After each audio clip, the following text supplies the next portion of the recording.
Comic Station, issue number 6 for February 6, 2013. I am Paul Nisi. And I'm Scott Cates of the Comic Station. We'll be going over some new releases, including 2 for some holidays, one that's coming up and one that has since passed, as well as a review and a recommendation. Welcome.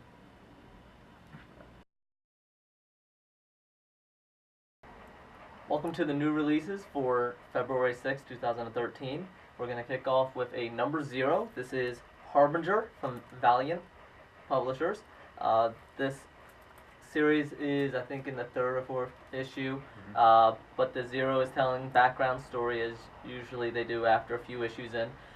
This one sets it up, if you're not familiar with the series, this sets it up beautifully. It introduces a clandestine organization. You get introduced to characters, one kid being used by this organization, by this person who as well has powers.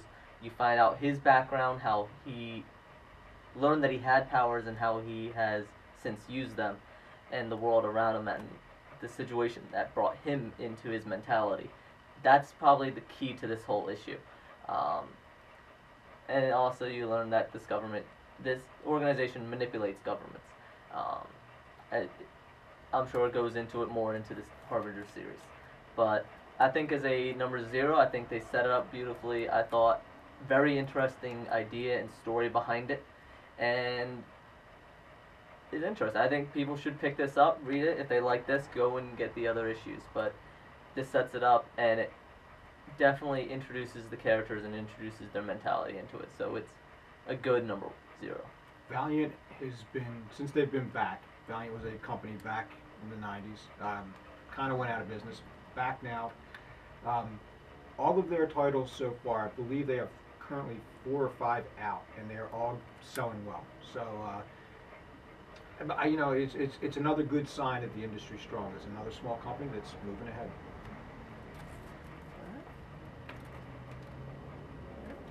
The next one we have, I do have to say I personally saw this on Kickstarter and I backed it, and I purposely stayed away from reading too much forward to it because I wanted to get the comic edition, and I am glad I did.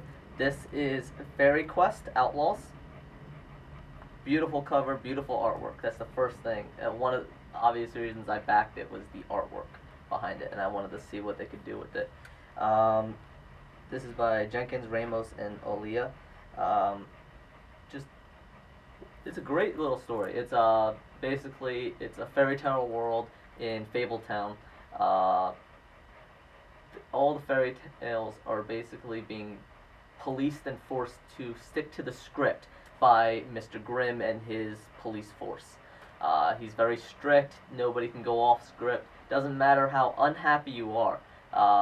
Cinderella, maybe she's not the perfect match for the prince, but he wrote the script and they have to stick to it. There's a bunch of griping and everything, but they can't do anything about it. It's a beautiful story between Little Red Riding Hood actually befriends the wolf, as you'll learn quickly in the first few pages, and I really liked it. I'm really glad I backed this as far as just for the artwork alone, but the story as well.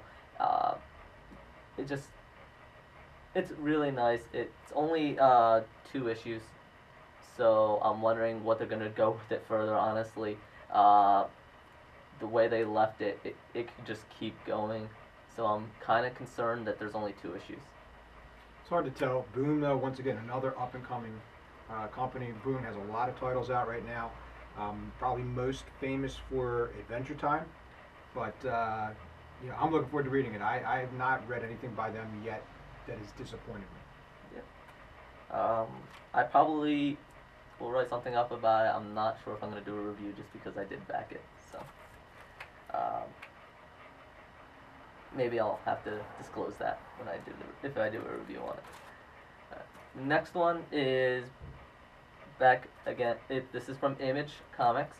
This is Dia de los Muertos. It's the Day of the Dead, Mexican Day of the Dead. One thing you will notice that this is a bigger comic than as usual. It won't fit in slipcases. it also, not just that, but it has a very nice, like, I don't want to say homemade, but very nice texture to it. It's different than a lot of comics. It gives it a more homemade feel to it. This actually is not just one issue. There's actually 3 stories within the comic, all centering around the Day of the Dead celebrations and the meaning behind it. The second story actually has a little bit of insight into the Day of the Dead and what it actually means to the culture. Just a quick little one if you're not familiar, but uh, basically it's more about ancestors and spirits that are uh, not necessarily evil. It's not a Halloween. It's not dressing up like that. This is celebration of the dead. This is celebrating where you came from. And all 3 stories are self-contained. They all have a moral behind them that all obviously go with the theme. Uh, Again, the bright color palette and the interesting artwork all complement the theme well. Because they are 3 separate comics within this one, you can easily tell by flipping through it when one artist switches to the other.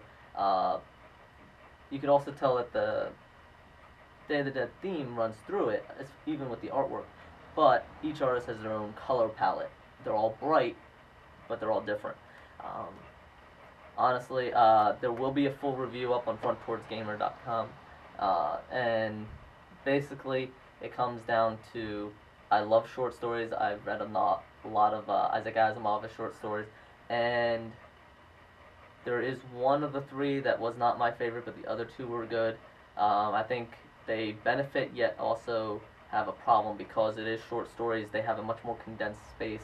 They can't explain some of the story behind it, and they can't go much longer. But I think that also makes them have to be creative and fit a story into their slot that they have.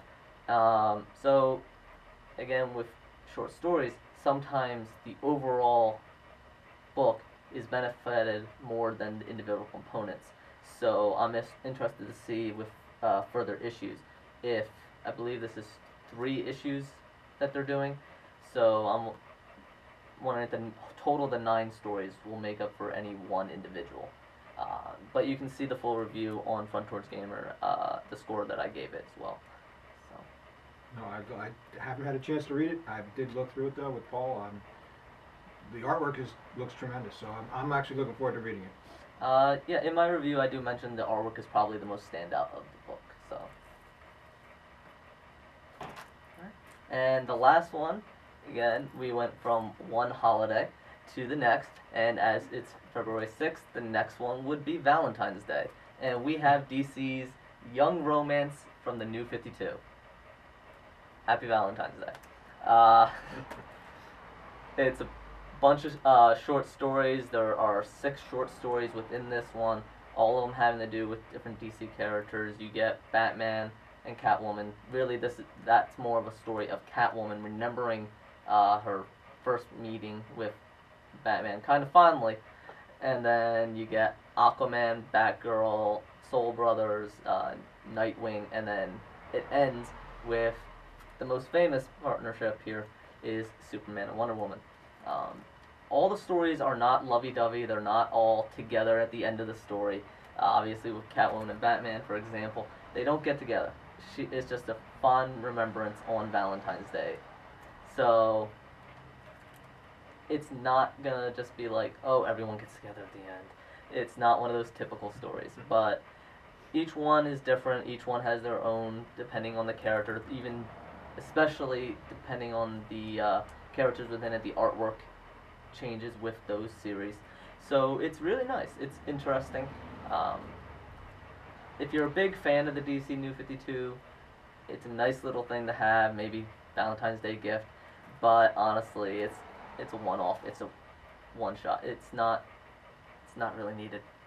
Unfortunately, as much as I love Valentine's Day and I love stories, you can't. It's unless you're a big fan, you just have to have all the New 52. It's not. You don't have to have it. There is some Valentine's cards inside if that's a real seller for you. There's like you had in middle school and such. There's Valentine's cards. You can rip them out and be my Valentine with all the different DC characters. It's cute. It's a little extra. Yeah, I don't know what to say about it. I mean, it's once again, it's another thing by one of the big two to make a couple extra bucks. I think, and Yeah, in all honesty, maybe you'd get your girlfriend to read a comic book in that respect. Yeah. Where if your wife doesn't like this particular genre, it might be a good way to get smacked if you give her a Valentine's Day card out of the book. Yeah, that probably wouldn't fly too well. But like I said, if you're a big, big fan and you just have to have all the New 52, go for it. If not, get them some flowers and take them out to dinner or something. Just don't give them one of these cards. Yeah, right. Alright, if you were paying attention last week, we had some of the new releases, and I decided I wanted to review one of those releases. This was DC's Injustice Gods Among Us. If you're keeping up with frontwardsgamer.com, you obviously know that the video game is coming out from NetherRealms, so NetherRealms and DC teamed together to give a little more backstory. The game, NetherRealms made Mortal Kombat, especially their new reboot, came out really well.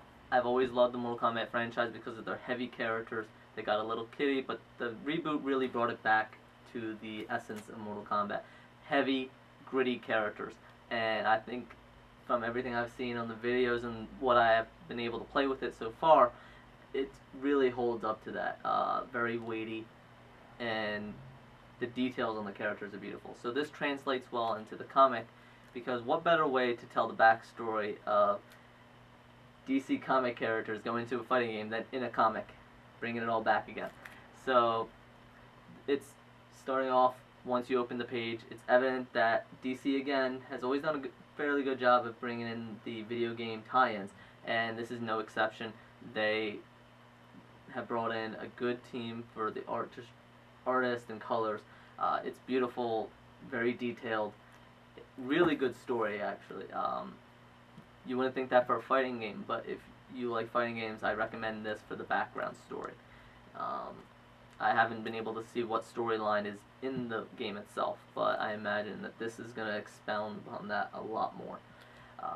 Originally, this was a digital format online, and they took 3 of those digital issues and made it one comic issue. There's going to be about 3 or 4 individual issues here, and then the trade paper coming in the collector's edition for the game. As such, the game comes out April 16th. The last issue comes out April 24th.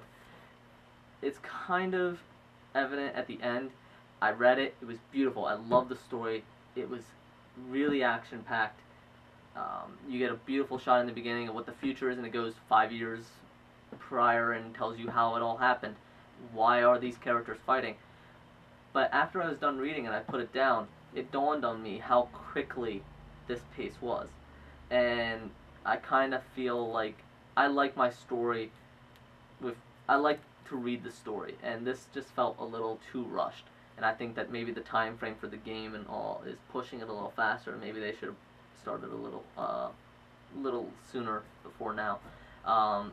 As such, it was beautiful. I loved it. While reading it, it was amazing. But after I was done, I just had this impression that it just went too fast. Which isn't to say that the story wasn't good. It was good. I wanted more of it. You quickly learn that Batman is in Metropolis tracking Joker. Joker is in there for some reason, and then next thing you know, it's near the end of the comic, and it ends just wow. And it just hits you. And I just want it just went from he's in the city, he's there, bang, bang, bang, done. And I would have liked a little bit more, maybe more expounding on Joker and what he was doing and all. That being said, all the characters are well represented here. If you follow the game, you have Batman, Superman, Wonder Woman, Green Lantern. There's some other characters that are being rumored. Lex Luthor will show up eventually, so forth. But they're all, especially in the comic as well, they're all drawn gritty and dark and heavy, just like the game, and it fits them perfectly. Each character, like Joker's demented, Superman's emotional, especially in this storyline, and it resounds perfectly off of Batman's just cool demeanor as he always is, very calculated, and it perfectly meshes with Superman's starting to get a little hectic. But we find, basically, at the end of this comic, you learn what drives Superman, what made him snap. But you're wondering if you follow the game, you're wondering why all these other characters are fighting, and that's what I'm looking forward in the next few issues. So I want to know the mentality of what made all these characters go the route they did, and why are they all fighting. Even villains are fighting with heroes at a certain point. So, despite the pacing issues and some of the conversion from the digital format, changed the artwork a little, obviously a little more boxed artwork, easy for scrolling, but maybe not the best for comics. It would have been nice to see them start with comics first, but that's coming from a comic reviewer. So I thought it was a perfect tie-in to the game. On fronttowardsgamer.com you can read the full review, a few snapshots inside as well. Try not to spoil anything. I gave it a 7 out of 10, which is good. I just would have liked to have had more story, and as beautiful as the artwork was, I wanted them to try a little something outside of the box, quite literally. So, that's my review. Well, this is my recommendation.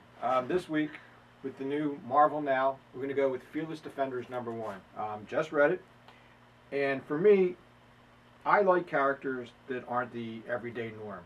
This centers on 2 characters, Valkyrie, who is relatively new, and Misty Knight, who has been around for quite a long time, from Luke Cage days, Heroes for Hire. The story centers around Misty being hired to protect something, and of course being attacked, which leads her in the long run to Valkyrie, and an old dig site for Vikings. So it ties them in together really nice. You understand why they come together. The artwork is typical of today's modern artwork. It's good. There's nothing really outstanding about it, but there's nothing to detract from it either. I like the story, and I like the characters. It's different from your average superheroes.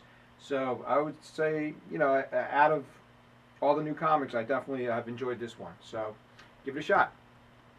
All right, that was our Comic Station issue number 6 for February 6, 2013.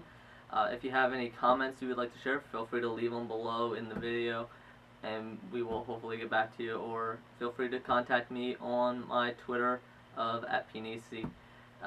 Happy to answer any questions. If you have any recommendations for comics or any other related material that you would like brought up on the show, anything and everything, just feel free to mention it. We're always looking to expand and improve. So let us know what you think. And as always, you can check any of my reviews, any write-ups, and all the other previous Comic Stations on fronttowardsgamer.com, as well as our YouTube page and the Comic Station's YouTube page as well. All right, thank you, and see you next week.